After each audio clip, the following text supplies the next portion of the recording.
Hi, my name is Deborah Denny, and I'm with the Nebraska Supreme Court Office of Dispute Resolution. And today, Casey and I are going to talk to you about parenting plans in Nebraska. Casey? Casey Cargus, I'm the Executive Director of the Mediation Center, one of 6 mediation centers across the state. So Deb, in some way, why would someone want to create their own parenting plan? Well, one of the things, Casey, is when people are going through divorce or separation through the court system, the law requires parents to have a parenting plan. But more so, it's a way for parents, as you're going through this transition of living together as a family and living separately, that you can be thoughtful about how can we make things best for the kids and for us to figure out where the children are going to live and how we're going to communicate in school and make decisions like that. Mm-hmm. Another important part of the parenting plan is the contents. The contents include physical custody, time, normal month, holiday, summers are the 3 big chunks. Then there's decision-making, legal custody, and then communication, parent-to-parent communication and child-to-parent communication. So let's walk through each one of those and talk about how it's important and what parents need to be thinking about for those content. First, the acknowledgement on the parenting plan. So when we as mediators or when you as parents are working to write your own parenting plan, the first is just acknowledging that this is for the best interest of our children, that we really care about our children and we're going to try to work together the best we can to keep them out of our conflict as parents and to help them go forward in a certain way with their own needs between the 2 homes.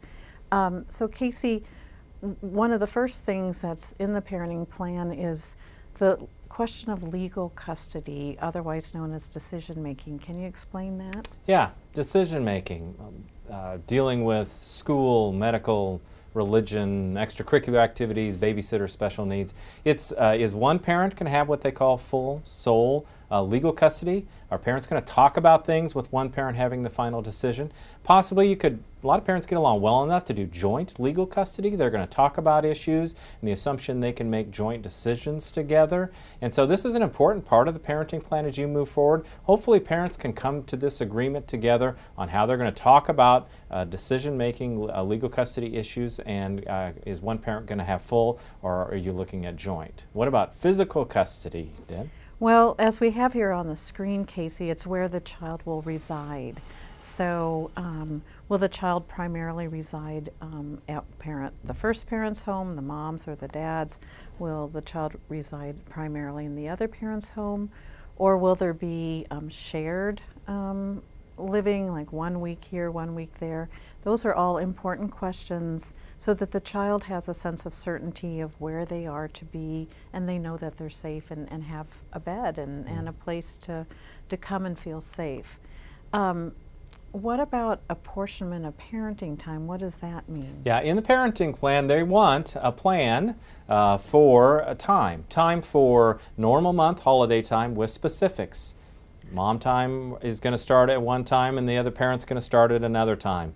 And then they're also going to look at holiday schedules. A lot of your counties will have plans. Well, they want to have Thanksgiving, Christmas, New Year's, Easter, Mother's Day, Father's Day, a lot of holidays with specifics for that time. So be thinking about, sometimes I talk to parents about, it can be a backup plan that hopefully parents will be flexible with that time. But some parents, they live to the specifics of that time. So be thinking of the time that will work for you. What about communication? Well, communication is so important when now you're living in separate households. How are moms and dads, how are each parent going to communicate with each other so that it's least conflict possible, the most constructive dialogue? Do you do it by phone, by text, by email, face-to-face? And then the other part of the communication is how do the children communicate with each parent? Do the children have their own cell phones? If so, how does that play out? What time of day? Do the children call the other parent every Thursday at 7 p.m.? Those kinds of protocols, and that's so important, and people really value having those decisions made ahead of time. Mm-hmm.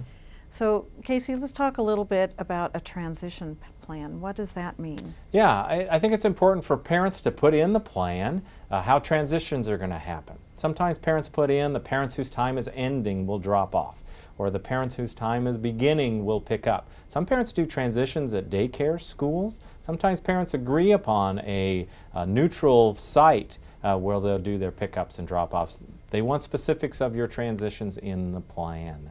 Also, they want about education and health and how parents are going to talk about those issues. So where is the child going to go to school? Is there child care? Who's the physician? What happens if there's emergency medical needs? All of those questions are talked about and written into the plan. Another item that needs to be thought about is how do we contact each other, Casey?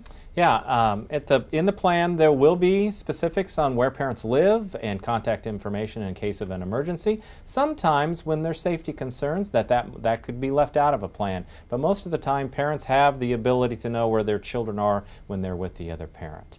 What about if they need to modify their plan or if there's disagreements on the current plan? Well, and I think we all know that as children grow, things change. And so the parenting plan would have some kind of provision where if we do need to have a mediator in the future, that we have arrangements and we've agreed to do that. And then there's other options such as attorney review, contact with extended family members, and other safety.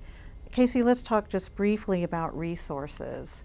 Want to talk about the parenting plans on the website? Yes, if you could go to the website, they will have options of what a parenting plan could look like. You'll notice on the screen there's a variety of ways that we've been talking about joint legal or full physical. There's a variety of ways of what this can look like, and the website will have options for you, and you can find it on the website. Deb, what is the... So we have on the Supreme Court website, at the very bottom down there you see self-help.